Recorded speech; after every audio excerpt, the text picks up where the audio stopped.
In the small, unremarkable town of Haverford, where every house seemed to mirror the next, a family moved into the old Edwards estate. The house was known for its creaky floors and eerie history, but the Millers were undeterred. They were looking for a new beginning, and this house, with its spacious rooms and large backyard, seemed perfect. While unpacking in the attic, young Emma Miller, just 9 years old, stumbled upon an old dusty box. Inside, nestled among yellowed newspapers and forgotten trinkets, was a black porcelain doll. Its eyes were a piercing, almost unnatural shade of blue, and its hair was a tangled mass of coal-black curls. Emma was instantly captivated, though an uneasy chill ran down her spine. When she showed the doll to her parents, they merely shrugged it off.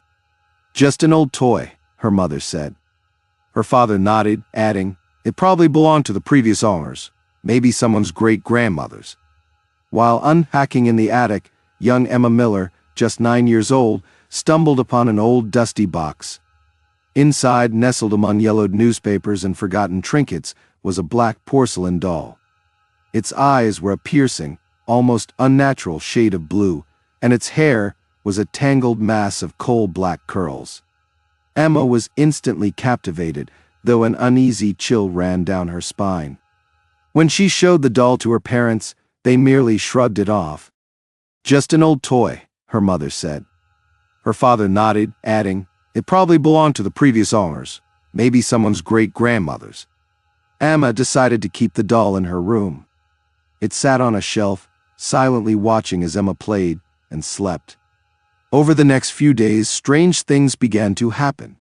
Emma's toys would be rearranged when she wasn't looking, and sometimes she would hear faint whispers coming from the doll's direction. Her parents dismissed her concerns, attributing them to her imagination. One night, Emma woke to find the room eerily silent. The only sound was the ticking of the clock on the wall. As she lay in bed, she glanced at the doll on the shelf.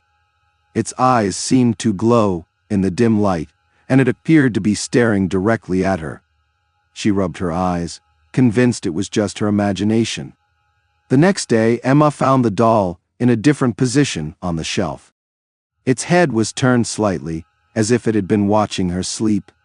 She felt a shiver, but said nothing. That evening, Emma's parents went out for dinner, leaving her alone in the house. She played in her room, the doll's presence a constant, uncomfortable weight in her mind. As twilight fell, she decided to read a book under the covers, trying to ignore the doll. The whispers started again, louder this time, and seemed to come from right beside her. Emma's heart raced as she looked over at the doll. It was now sitting on the edge of the shelf, its eyes locked on hers. The whispers grew clearer, forming fragmented sentences. "Help me. I am trapped." Terrified, Emma tried to call her parents, but her phone was dead. The whispers continued, becoming more urgent. She tried to ignore them, pulling the covers over her head. In the darkness, she heard a soft thud, and then a faint scratching noise. The doll had fallen off the shelf and was now lying on the floor. Emma's curiosity got the better of her. With trembling hands, she picked up the doll and examined it. The porcelain seemed colder than before, and as she held it, she noticed something strange, a small engraved inscription on the back of its neck that read, "Evelyn, 1923. That night, Emma dreamed of a young girl in a black dress, crying and reaching out with empty eyes. The girl's voice echoed in her dream, "Find my name. Free me." The next morning, Emma found a book in the attic labeled Haverford's Lost History.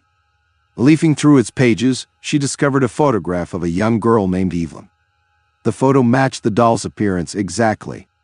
According to the book, Evelyn had vanished under mysterious circumstances in 1923, and her disappearance was never solved. Emma's curiosity led her to the town's historical society, where she learned that Evelyn had been the daughter of a wealthy family who had lost their fortune. It was rumored that the family had been cursed by a vengeful spirit, and Evelyn had been one of its victims. Determined to help, Emma returned home and performed a makeshift ritual she had read about.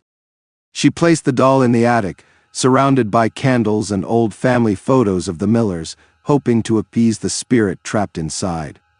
That night, Emma slept fitfully. In her dreams, Evelyn appeared again, but this time, the girl's expression was one of gratitude. The whispers ceased, and the doll remained motionless on the attic shelf. The Millers never experienced any more strange occurrences, and the black doll remained in the attic, a silent witness to its own dark past. Emma never fully understood what had happened, but she knew one thing for certain. Sometimes, curiosity can unearth more than just forgotten objects. It can reveal secrets long buried and give restless souls a chance to finally find peace.